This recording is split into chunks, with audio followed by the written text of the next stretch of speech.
Ibababa pa ng Department of Agriculture ang itinakda nitong maximum suggested retail price ng imported rice. Kasabay po yan ng ulat ng patuloy na pagbagal ng inflation sa mga produktong pang-agrikultura. Nagbabalik si Vel Custodio.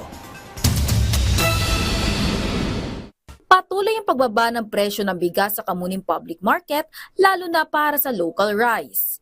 Try naman normal at saka steady pa. Tapos meron naman kuha na klase ng bigas na pwede namin ibaba pa. Siguro pagka sa isang araw, magkakaroon kami ng 37 o 36 na local. Dahil base sa aming supply, pwede naman ibigay ng 35, 36. Nakapagbaba naman kami na imported, lalo kung wholesale, yung per bag. Talagang inaabot lang ng mga 41 pesos lang per kilo.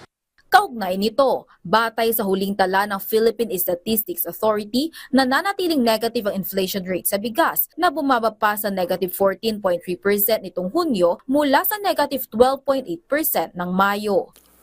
Mas mabilis naman ang pagbaba ng presyo na naitala nitong Hunyo 2025 sa mga sumusunod na pangkat ng pagkain. Bigas na may negative 14.3% inflation, mais na may negative 14.5% inflation.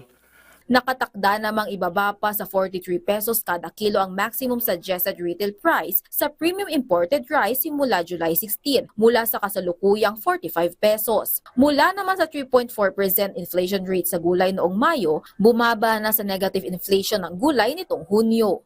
Samantala, mula sa pagtaas ng presyo noong Mayo 2025, nagtala ng pagbaba ng presyo nitong Hunyo 2025 ang vegetables, tubers, cooking bananas at iba pa na may negative 2.8% inflation, particular dito ang repolyo.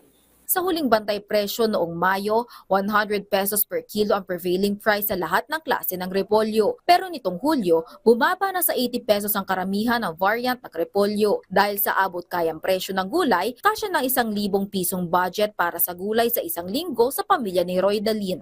Para hindi na pabalik-balik kasi diba tag-ulan, baka mahirapan po. Sa gulay, nasa 1,000. Tapos good for 1 week na po. Nakapagtala rin ng negative inflation ang mais sa negative 14.5%. 60 to 90 pesos ang kilo ng white corn, habang 50 to 100 pesos naman sa yellow corn. Inaasahang mas lalong bababa ang presyo ng lokal na mais sa susunod na taon kapag nagsimula na ang pagbili ng National Food Authority sa local corn. Vel Custodio para sa Pambansang TV sa Bagong Pilipinas.